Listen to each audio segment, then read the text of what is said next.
Welcome to Shukla study point. आप सभी का स्वागत है आपके अपने YouTube channel Shukla study point में। मैं शिवम शुक्ला आप सभी दोस्तों का हार्दिक स्वागत करता हूं। आज की वीडियो के माध्यम से हम बीए सेकंड सेमेस्टर के क्वेश्चन पेपर को सॉल्व करने का प्रयास करेंगे। ये क्वेश्चन पेपर है आपका ज्योग्राफी का। बीए सेकंड सेमेस्टर में ज्योग्राफी में आपको ह्यूमन ज्योग्राफी पढ़ना पड़ता है। तो ह्यूमन ज्योग्राफी यानी मानव भूगोल से बनने वाले बहुत ही महत्वपूर्ण 75 MCQ यानी 75 ऑब्जेक्टिव प्रश्न इसमें पूछे गए थे। उन्हीं प्रश्नों के बारे में चर्चा करने का प्रयास किया जाएगा। 2024 का ये क्वेश्चन पेपर है। 25, 26, 27 की परीक्षाओं के लिए बहुत ही महत्वपूर्ण होगा। प्रीवियस ईयर क्वेश्चन पेपर के रूप में काम करेगा 2024 में, मतलब 25 में, 26 में, 27 में। तो इन सभी के लिए बहुत ही महत्वपूर्ण है। ये राजा महेंद्र प्रताप सिंह स्टेट यूनिवर्सिटी का क्वेश्चन पेपर है, ये बात आप ध्यान रखेंगे। आइए अब जानने का प्रयास करते हैं कौन कौन से प्रश्न आपकी परीक्षा में पूछे गए थे, उनको सॉल्व करने का प्रयास करते हैं बहुत ही तीव्र गति से।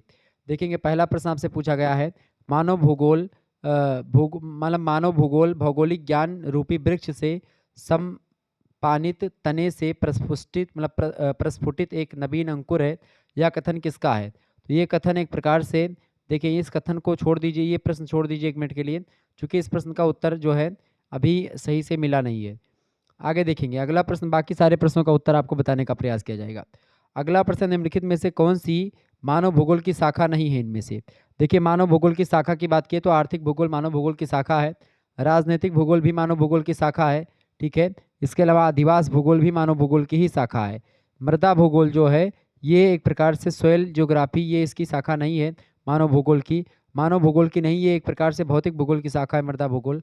आगे देखेंगे तीसरा प्रश्न है, which of the following is not natural calamity, यानी कि निम्न में से कौन प्राकृतिक आपदा नहीं है? बताएं, निम्न में से कौन प्राकृतिक आपदा नहीं है? तो प्राकृतिक आपदा देखिए बाढ़, सूखा और भूस्खलन, ये तीनों प्राकृतिक आपदाएं हैं, जबकि युद्ध जो है ये प्राकृतिक आपदा नहीं है। Option number D right answer होगा। चौथा प्रश्न आपसे पूछा गया है, चौथा प्रश्न है, भौगोलिक पर्यावरण के प्रभाव पुस्तक के लेखक कौन है? फटाफट से आप बताने का प्रयास करेंगे। भौगोलिक पर्यावरण के प्रभाव पुस्तक को किसने लिखा है? कुमारी एलन चर्चिल सिंपल की पुस्तक है, ठीक है। ऑप्शन नंबर इसका ए करेक्ट आंसर होगा। अगला प्रश्न है 5वां number, who wrote the book air water and place, यानी हवा पानी और स्थान नामक पुस्तक किसने लिखी है? तो इस पुस्तक को लिखने वाले विद्वान है हिप्पोक्रेटस। ऑप्शन नंबर इसका ए करेक्ट आंसर था। छठा प्रश्न आपसे पूछा गया था, which will you not include in natural जो है रिसर्वाइवर, यानी कि प्राकृतिक जलाशय से आप किसे नहीं मानेंगे? प्राकृतिक जलाशय में आप किसको शामिल नहीं करेंगे, या किसी आप प्राकृतिक जलाशय नहीं मानेंगे? नदी प्राकृतिक जलाशय है, झील भी प्राकृतिक है और सागर भी प्राकृतिक जलाशय है। ये तीनों प्राकृतिक जलाशय, जबकि नहर जो है ये मानव निर्मित है। तो option number D correct answer होगा। सातवां प्रश्न आपसे पूछा गया था, which of the following does not support determinism, यानी कि निम्नलिखित में से कौन सा निश्चयवाद का समर्थक नहीं है, मतलब कौन से विद्वान निश्चयवाद के समर्थक नहीं है? तो विडाल डिला ब्लास जो है ये निश्चयवाद के समर्थक नहीं है, निश्चयवाद की ही एक प्रकार से विरोध में इन्होंने संभववादी विचारधारा का समर्थन किया था, ये बात आप ध्यान रखेंगे। अगला प्रश्न आपसे पूछा गया है, 8वां नंबर आपसे प्रश्न पूछा गया था, Griffith Taylor supported which thought given below, Griffith Taylor किस विचारधारा के समर्थक थे? तो ग्रिफिथ टेलर जो थे ये नौ निश्चयवाद के समर्थक थे, न्यू डिटर्मिनिज्म। ऑप्शन नंबर इसका सी करेक्ट आंसर होगा। 9वां प्रश्न आपसे पूछा गया था, विच इज मतलब who is the author of the history of Mankind, the history of Mankind पुस्तक के लेखक कौन है? बहुत ही महत्वपूर्ण प्रश्न है, मैंने कई बार बताया और लगभग सारे प्रश्न हमारे द्वारा बताए गए मॉडल पेपर से ही आए हैं। बताएं, तो इसका करेक्ट आंसर क्या हो जाएगा? फ्रेडरिक रटजल ने लिखी है the history of Mankind, A option correct answer होगा। तो दीनदयाल उपाध्याय गोरखपुर विश्वविद्यालय के लिए, इसके अलावा कानपुर विश्वविद्यालय के लिए, महात्मा गांधी काशी विद्यापीठ के लिए, इन सभी के लिए बहुत ही महत्वपूर्ण होगा लेक्चर। सिद्धार्थ यूनिवर्सिटी के लिए बहुत ही महत्वपूर्ण होगा। अगला प्रश्न है, खरीफ मौसम की मुख्य फसल कौन सी? तो खरीफ की फसल है चावल मुख्य। ऑप्शन नंबर इसका सी करेक्ट आंसर होगा। अगला प्रश्न 11वां नंबर प्रश्न है, grand bank is situated in, grand bank स्थित है कहाँ पर? अटलांटिक महासागर, बिल्कुल ये ऑप्शन करेक्ट आंसर होगा। जरूरी नहीं कि जो टिक लगा है वही सही है, ठीक है, ये बात ध्यान रखें, टिक मैंने नहीं लगाया, बच्चे का पेपर है उसी ने लगाया। अगला क्वेश्चन से 12वां नंबर प्रश्न है, मानव भूतल की उपज है किसने कहा? Man is the product of earth surface, who said, बहुत ही महत्वपूर्ण प्रश्न, किसने कहा था? बिडाल डीला ब्लास ने कहा था इसको, ए ऑप्शन राइट आंसर हो जाएगा इसका। 13वां क्वेश्चन आपकी स्क्रीन पर आ चुका है, फटाफट से आप लोग देखने का प्रयास करेंगे। प्रश्न, एक राज्य से दूसरे राज्य में होने वाला प्रवसन क्या कहलाता है? तो जब एक राज्य से दूसरे राज्य में प्रवसन कहते हैं तो उसको क्या बोलते हैं? अंतरराष्ट्रीय प्रवसन बोलते हैं, ठीक है। ऑप्शन नंबर इसका सी करेक्ट आंसर हो जाएगा। आपको बता दूं इंटरनेशनल नहीं बोला जाएगा, जब आपको बता दूं कि जब एक महाद्वीप से दूसरे महाद्वीप में आप जाएंगे तो क्या हो जाएगा, उसको क्या बोलेंगे, इंटरनेशनल नहीं बोलेंगे उसको, मतलब अंतर्राष्ट्रीय प्रवसन की अगर बात की जाए तो अंतर्राष्ट्रीय जो प्रवसन होगा वो कौन सा होगा, अंतर्राष्ट्रीय प्रवसन का मतलब कि एक देश से दूसरे देश में होना, ठीक है। अंतर्देशीय प्रवसन का मतलब क्या होगा, एक मिनट रुकेंगे, एक राज्य से, राज्य माने स्टेट, यहाँ पर स्टेट देख लें लिखा हुआ, स्टेट माने क्या होता है, राज्य। कंट्री की बात अगर करता तो अंतर्राष्ट्रीय हो जाता, एक राज्य मतलब एक देश से दूसरे देश में जब प्रवसन होता तो अंतर्राष्ट्रीय हो जाता। एक राज्य से अगर दूसरे राज्य में हो रहा है तो एक देश में हो रहा तो अंतर्देशीय हो जाएगा, एक,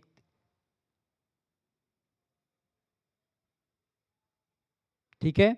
क्या हो जाएगा, अंतर्देशीय प्रवसन, ऑप्शन नंबर इसका ए करेक्ट आंसर हो जाएगा। यहाँ पर ऑप्शन अंग्रेजी वाला जो है गलत दिया है, हिंदी वाला ऑप्शन देख लीजिएगा।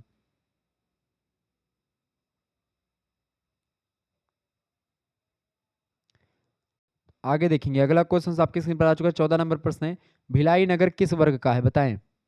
भिलाई नगर जो है किस वर्ग का है, तो औद्योगिक नगर है, सी ऑप्शन इसका राइट आंसर हो जाएगा। अगला प्रश्न 15 नंबर क्वेश्चन आप देखेंगे, प्रति व्यक्ति अधिकतम आय किसके द्वारा होती है। प्रति व्यक्ति अधिकतम आय जनाधिक्य के द्वारा नहीं होती है, ना ही अनुकूलतम जनसंख्या के द्वारा होती है, ना ही वास्तविक जनसंख्या से। जब जनसंख्या कम होगी, अंडर पॉपुलेशन होगी, अल्प जनसंख्या होगी तो प्रति व्यक्ति आय अधिकतम होगी, सी ऑप्शन इसका राइट आंसर होगा 15वें का। 16वां क्वेश्चन आप देखेंगे, विवाह को किस जनजाति में बापला कहा जाता है। विवाह को किस जनजाति में बापला कहते हैं भाई, तो संथाल जनजाति में विवाह को बापला कहते हैं, ए ऑप्शन करेक्ट आंसर होगा। 17वां प्रश्न, टोडा जनजाति भारत के किस क्षेत्र में पाई जाती है, तो टोडा जनजाति जो है नीलगिरी पर्वत पर पाई जाती है, सी ऑप्शन राइट आंसर होगा।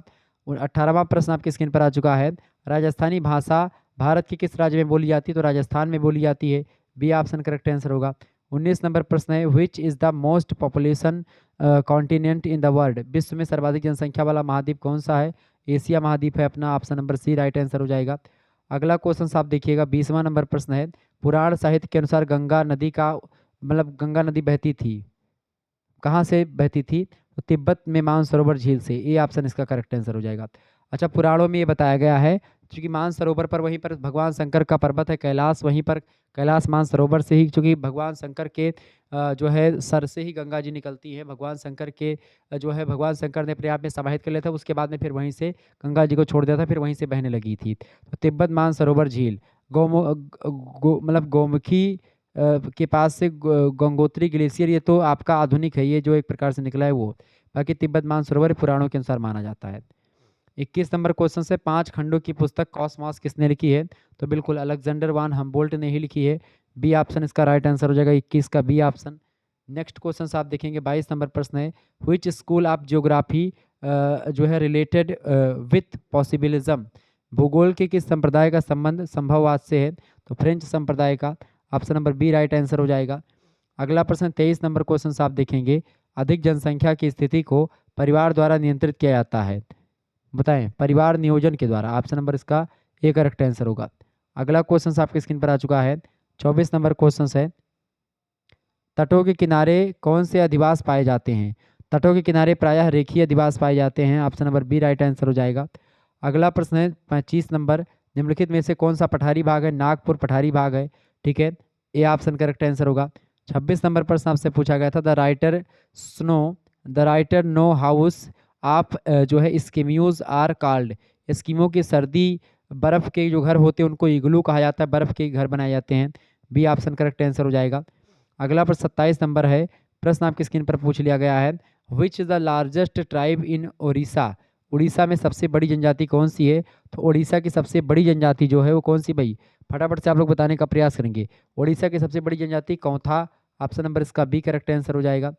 28 नंबर प्रश्न है आपकी स्क्रीन पर, सेमांग लोग पाए जाते हैं, where are Semang people found, Semang की अगर बात की तो ये मलेशिया और इंडोनेशिया में पाए जाते हैं, तो 28 का डी ऑप्शन करेक्ट आंसर हो जाएगा, मलेशिया प्रायद्वीप, ऑप्शन नंबर इसका डी करेक्ट आंसर हो जाएगा।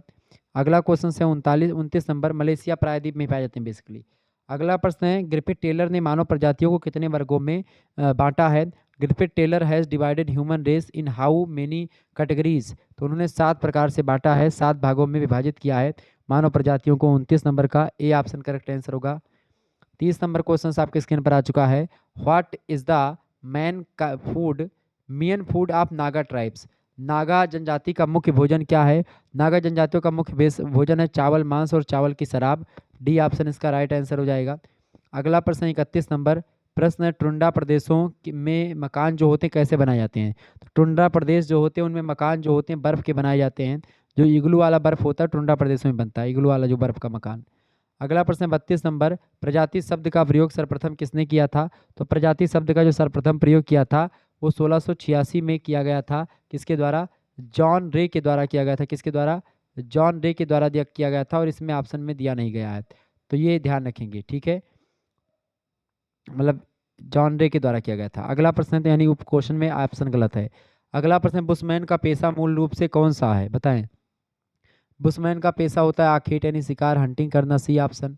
अगला प्रश्न 34 number, which one tribes practice pastoral nomadism, यानी बताएं कौन सी जनजाति चरवाहों खानाबदोश का अभ्यास करती है, बताएं।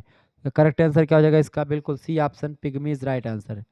नेक्स्ट क्वेश्चन आप देखेंगे 35 नंबर प्रश्न है, which is the largest tribe in India. भारत में सबसे बड़ी जनजाति कौन सी है?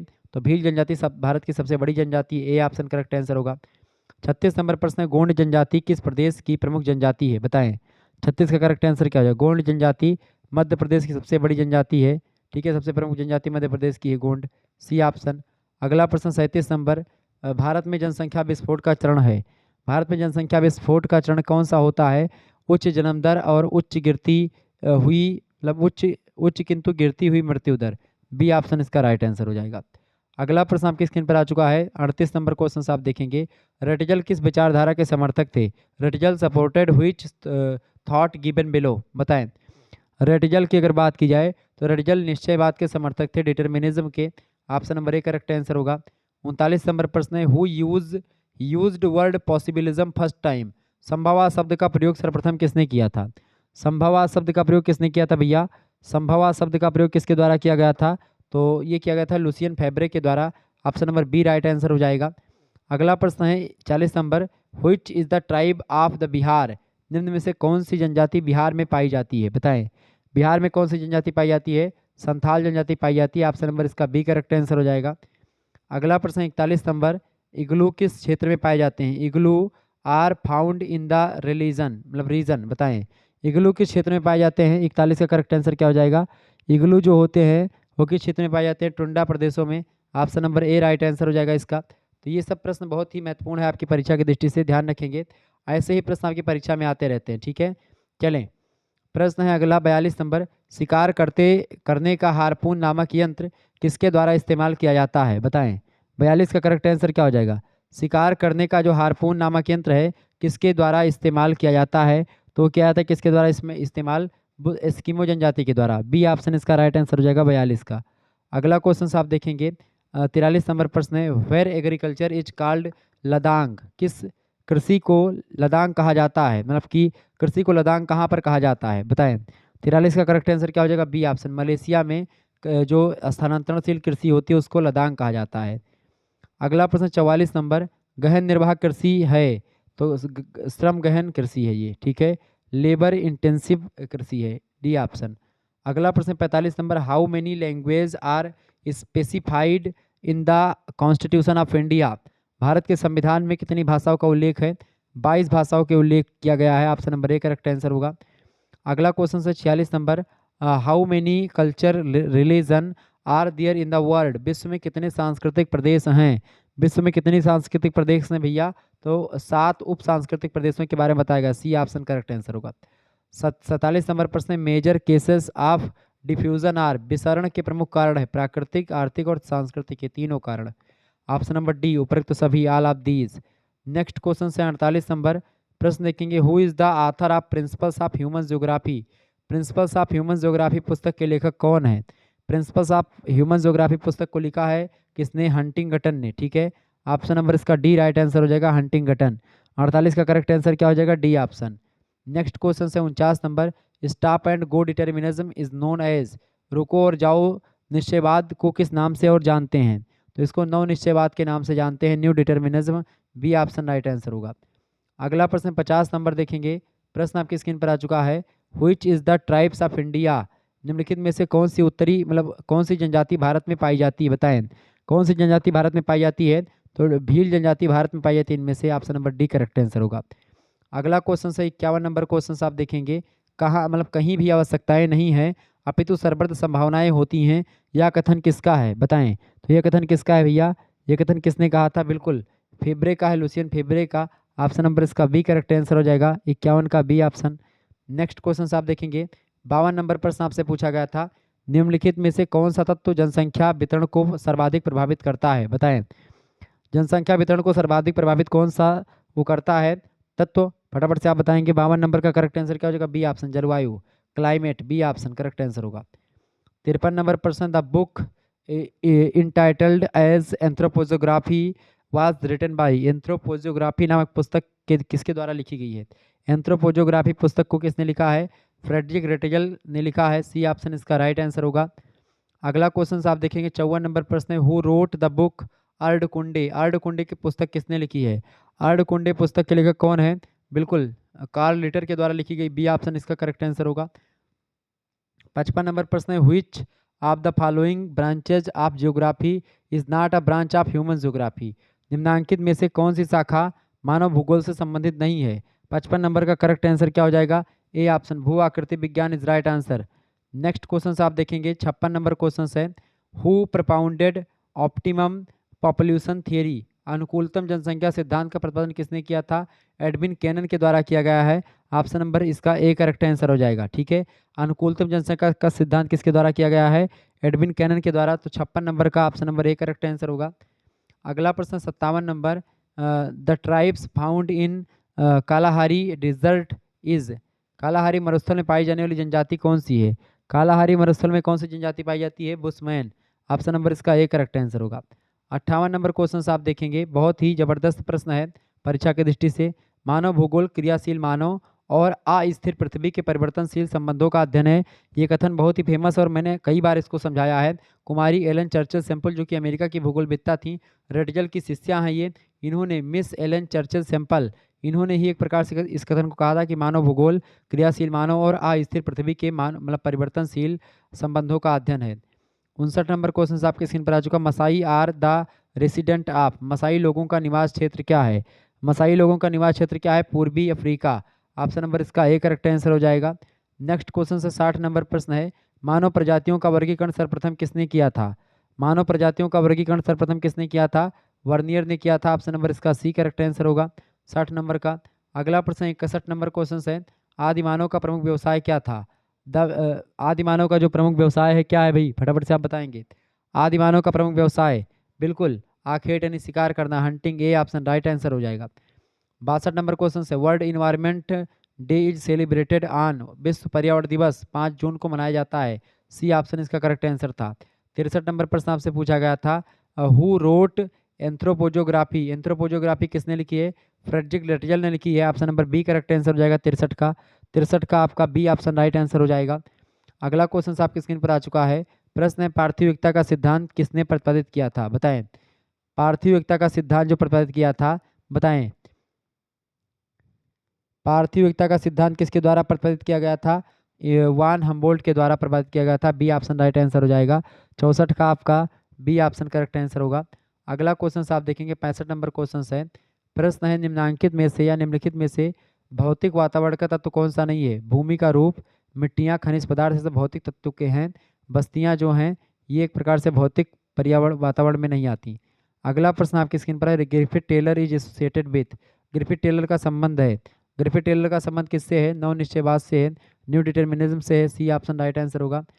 67 नंबर प्रश्न है, when did human started dwelling on the earth, पृथ्वी पर मानव निवास कब से प्रारंभ हुआ है, प्लेस्टोसीन युग, option number C correct answer हो जाएगा।